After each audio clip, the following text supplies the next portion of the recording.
கிறிஸ்துவுக்குள் அன்பான காலை கதிர் நிகழ்ச்சி நேயர்களே, இந்த நாளிலும் கூட இயேசுவின் புண்ணிய நாமத்தில் உங்களோடு கூட இணைவதில் மிகுந்த மகிழ்ச்சி அடைகிறேன். இந்த நாளிலும் நமக்கு வருகிற செய்தி எங்கிருந்து அப்படின்னு சொன்னா, சங்கீதம் 18ஆம் அதிகாரம் 29வது வசனம். உம்மாலே நான் ஒரு சேனைக்குள் பாய்ந்து செல்லுவேன் அப்படின்னு சொல்லி சொல்லப்படுது. உம்மாலே ஆண்டோடைய பலத்தினாலே நம்ம ஒரு சேனைக்குள்ள கூட பாய்ந்து என்ன செய்யலாம், வெற்றியை காண முடியும் அப்படின்னு சொல்றதுல யாரு, தாவீது பக்தர் சொல்றாரு. இந்த ஒரு முறை என்ன செஞ்சாங்கன்னா, 2 பேருக்கு சண்டை. ஒருத்தர் பார்த்தீங்கன்னா நல்லா வாட்டச்சாட்டமாக இருந்தாங்க, இன்னொருத்தர் ரொம்ப சொல்லுவாங்களா நோஞ்சா மாதிரி இருந்தான்ட்டு ஒல்லியாக இருந்தாங்க. அவங்க 2 பேரில் பேச்சு வாக்கில் சண்டை ஆரம்பிச்சிச்சு. அப்படி ஆரம்பிக்கும் பொழுது எல்லாரும் பார்த்துட்டு நிற்கிறாங்க. ஐயோ என்ன ஆக போகுது, இந்த ஆள் வேறு ஒல்லியாக இருக்காரு, இவர் பார்த்தா அடிச்சு போட்டுருவார் போலையே அப்படின்னு சொல்லி அவங்க யோசிச்சுட்டு இருக்கிற நேரத்தில் அந்த ஒல்லியாக இருக்க மனுஷன் அந்த நல்ல வாட்டச்சாட்டமான ஆள் அடிக்க ஆரம்பிச்சிட்டாரு. ரொம்ப அந்த வாட்டுச்சாட்டமாக இருக்கிற மனுஷன் என்ன தப்பித்து ஓடுவதற்கான முயற்சி எடுக்கிறாரே தவிர இந்த எதிர்த்து இந்த மனுஷன்கிட்ட என்ன செய்ய முடியல, அவரால் போராட முடியல. அப்படி சண்டை முடிச்சு அப்படியே விலக்கி விட்டு அப்படி வந்தாச்சு. அப்புறம் அதை உட்காந்து அந்த பார்த்த நண்பர் ஒரு யோசித்து கொண்டே இருக்கிறாராம். என்ன யோசித்தார் அப்படின்னு சொன்னால், எப்படி இந்த ஒல்லியான மனுஷன் இப்படி அடிச்சிட்டாரு அப்படின்னு சொல்லி யோசிச்சுட்டே இருந்தாராம். அப்படி யோசிக்கும் போது இவருக்கு விளங்குனது என்ன அப்படின்னு சொன்னால், அந்த வாட்டுச்சாட்டமாக இருக்கிற அந்த மனுஷன் என்ன செஞ்சாருன்னா, அவருடைய சக்தியில் அவருக்கு என்ன இல்லை, நம்பிக்கை இல்லை. அவர் என்ன செய்யறாரு, தப்பித்து கொள்ள பார்க்குறாரு. ஒரு அறை விட்டு இருந்தால் கண்டிப்பாக அந்த மனுஷன் கீழே விழுந்திருப்பாரு. ஆனால் இவர் என்னது, தப்பித்து கொள்ள பார்க்குறாரு. ஆனால் அந்த ஒல்லியாக இருக்கிற மனுஷன் என்ன ஆச்சுன்னா, அவருடைய பலவீனம், அவர் தப்பிக்கிறாரு, அவர் தோல்வி ஒரு மாதிரி அவர் சோர்ந்து போகிறாரு அப்படின்னு தெரிஞ்ச உடனே அவர் என்ன செஞ்சார், தன்னுடைய முயற்சி எடுத்து என்னது அவர் அடிக்க ஆரம்பிச்சு காரியங்கள் அப்படியே நடந்துச்சு. அப்போ அதை யோசிக்கும் பொழுது இந்த கதையை வாசித்தப்ப எனக்கு என்ன யோசனை வந்துச்சுன்னா, ஆண்டவருடைய பலம், ஆண்டவர் நம்மோடு கூட இருப்பாருன்னு சொன்னால் நம்ம எவ்வளோ பெரிய சேனையாக இருந்தாலும் பயப்பட மாட்டோம். அதனால தான் நீங்கள் பார்த்தீங்கன்னு சொன்னால், தாவீது ராஜா என்ன செய்வாங்க, அங்கே பெலிஸ்தியர்கள் தினமும் கூப்பாடு போடும் பொழுது ஐயோ நான் என்ன பண்ணுவேன்னு ரொம்ப அவர் பயந்துட்டு இருக்காரு. அவர்கிட்ட சேனைகள் இருந்துச்சு தான், தாவீது ராஜாக்கிட்ட எல்லாம் இருந்துச்சு. ஆனால் அவர்கிட்ட என்ன இல்லை, தேவன் நம்மோடு கூட இருக்கிறார் என்ற அந்த நம்பிக்கை அவருக்கு இல்லாமல் போச்சு. ஆனால் அங்கே பார்த்தீங்கன்னா எல்லாரும் விரட்டி அடித்த ஒரு மகன், ஆடு மேய்க்கிற மகன் தாவீது அங்கே வராரு. அவர் சொல்லுவார்ல, நீ என்னது வர்ற, நீ எல்லா ஆயுதத்தோட எல்லாம் பாதுகாப்போட வர, நான் இஸ்ரவேலின் தேவனுடைய நாமத்தில் வர்றேன் அப்படின்னு சொல்லுவார். ஏன்னு சொன்னால் ஆண்டுடைய நாமம் வலிமை உள்ளது, ஆண்டுடைய வார்த்தைகள் வலிமை உள்ளது. அதனால தான் தாவீது சொல்றாரு, உம்மாலே நான் ஒரு சேனைக்குள் பாய்வேன் அப்படின்ட்டு சொல்றாரு. நீ என் கூட இருந்தீங்கன்னு சொன்னா நான் எந்த பெரிய காரியத்தையும் நான் சாதிச்சுட்டு வருவேன். எந்த பெரிய காரியம், எந்த பெரிய எதிர்ப்பாக இருந்தாலும், என்னை எதிர்க்கிற எந்த காரியமாக இருந்தாலும் நான் அதுல இருந்து என்ன செய்வேன், வெற்றி சிறக்க என்னால் முடியும் அப்படின்ட்டு சொல்றாரு.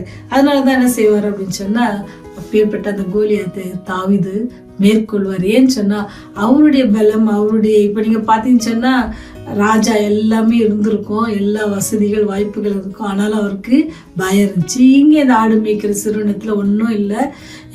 அவர் என்ன செய்யறாரு, தைரியமாக போறாரு. ஏன்னா ஆண்டவர் என்னோட கூட இருக்காரு. ஏன்னு சொன்னா அவருடைய வாழ்க்கையில ஆண்டவர் செய்த அற்புதங்கள், அதிசயங்கள் எல்லாம் அவர் ஆடு மேய்க்கும் போது அவர் அனுபவித்த காரியங்கள், அனுபவங்கள் என்ன செஞ்சுன்னு சொன்னா அவருடைய வாழ்க்கை இன்னும் அதிகமாக தேவனை நம்புவதற்காக, அவரோடு நெருங்கி செய்வதற்காக அது வைக்கப்பட்டது. அவன் என்ன செய்யறான் அப்படின்னு சொன்னா, தேவனுடைய பலத்தை கொண்டு அப்பேற்பட்ட அந்த கோலியாத் என்ன செய்யறான், விழுத்து என்ன செய்யறான், வெற்றியை தருகிறான்.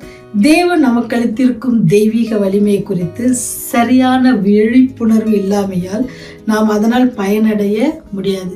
ஆடு நம்மோடு கூட இருக்கிற, அவர் சகலத்தையும் செய்ய வல்லவர். அவர் நம்மோடு கூட இருக்கும்போது நமக்கு ஒரு குறைவும் படாது. நிறைய வாக்குத்தத்தங்கள்லாம் வைத்து படிச்சிருக்க நமக்கு அதை நம்ம நினைச்சு பார்க்கல, அதை நம்ம உணர்ந்து பார்க்கல அப்படின்னு சொன்னால் அதனால பயன் ஒன்றும் நமக்கு இல்லை. அதனாலதான் இப்போ சோர்ந்து போய் சூரச்செடியின் கீழ் படுத்திருந்த எலியாவுக்கு தேவதூதன் கொடுத்த போஜனம் பல நாட்கள் நடப்பதற்கு போதுமானதாக என்னது வலுவை கொடுத்தது. ஆண்டவரை நம்பி இருக்கிற பிள்ளைகள், சரிங்களா? அதனாலதான் என்ன செய்யறாரு, எலியா என்ன செய்யறாரு, ஆண்டுடைய ஊழியத்தை அவர் ரொம்ப வல்லமையாய் செய்தார். தேவதூதனை தட்டி எழுப்பி நடக்க ஏவின பொழுதோ அவனால் 40 நாட்கள் நடக்க முடிஞ்சிச்சு. ஆண்டவர் நம்மோட கூட இருப்பாருன்னு சொன்னா எப்படி 40 வருஷங்களை நல்ல வழி நடத்தின இஸ்ரவேல் மக்களை வழிநடத்த தேவன் நம்மோட கூட இருக்கிறார். உங்களையும் என்னையும் வழி நடத்த அவர் காத்து கொண்டிருக்கிறார். அவருடைய நாமம் வலிமை உள்ளது. அவரை நம்ம பற்றி கொள்வோம்னு சொன்னால் நமக்கும் அந்த பலன் கிடைக்கும். யாருக்கு? எலியாவுக்கு 40 நாட்கள் அவர் நடந்தார். கர்த்தருக்குள் நம்முடைய வலிமையை உணர வேண்டும். அந்த உணர்வோடும் விசுவாசத்தோடும் வல்லமையாக செயல்பட முன் வர வேண்டும். பாவத்தை வெல்லவும் பிசாசை ஜெயிக்கவும் சூழ்நிலைகளால் சோர்ந்து போகாமல் தைரியமாக நிற்கவும் அத்தக உணர்வையும் விசுவாசமும் நமக்கு தேவை அப்படின்னு சொல்லி இந்த நாட்களில் நீங்களும் நானும் என்ன செய்யணும்? பிரயாசப்படுறோம். ஏன்னு சொன்னால் நம்ம சுற்றி நடக்கிற காரியங்கள் நம்ம சோர்வு உண்டாக்கும். சில பிரச்சனைகளிலிருந்து வெளிவர முடியாத காரியங்கள்லாம் நம்ம சோர்வு உண்டாக்கும். நாம் பலவீனப்பட்டுருவோம். அதனால தான் ஆண்டவர் சொல்கிறாரு, நம்ம என்ன செய்யணுமா? தாவீதை போல ஆண்டவர் என்னோட கொடுக்குறார். இஸ்ரவேலின் தேவனை கொண்டு நான் என்ன செய்வேன்?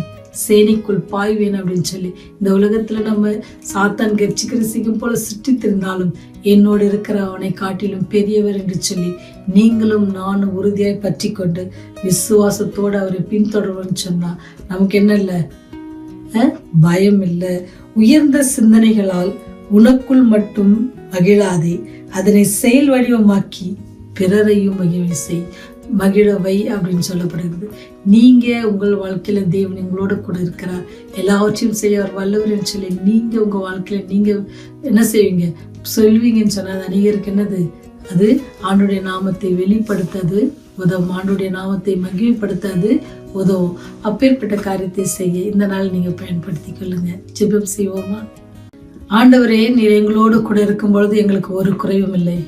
உம்முடைய நாமம் வல்லமை உள்ளது.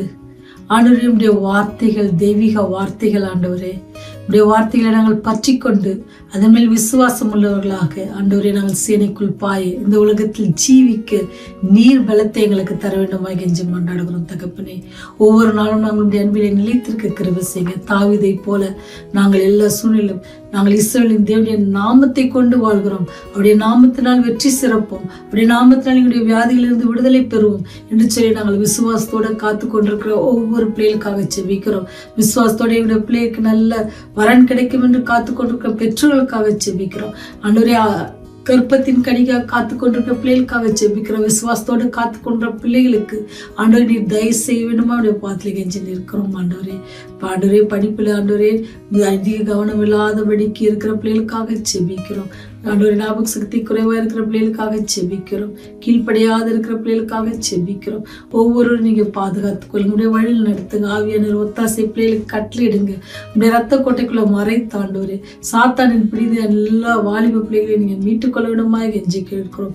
தீய பழக்கத்துல இருக்கிற பிள்ளைகளுக்காக செபிக்கிறோம். போதை மருந்துக்கு அடிமைப்பட்டிருக்கிற பிள்ளைகளுக்காக செபிக்கிறோம். ஆண்டவரே, எல்லாத்துக்கும் விடுதலை கொடுக்கிற விடுதலை நாயகனே, விடுதலை கொடுத்து அவளை வழிநடத்த வேண்டுமாய் ஜெபிக்கிறோம்.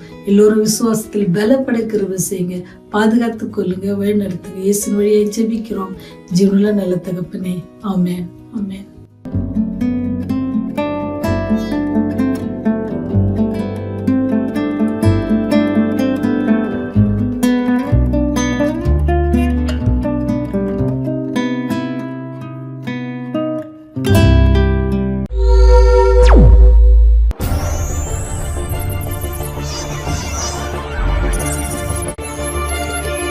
நீங்கள் பார்த்துக் கொண்டிருப்பது உங்கள்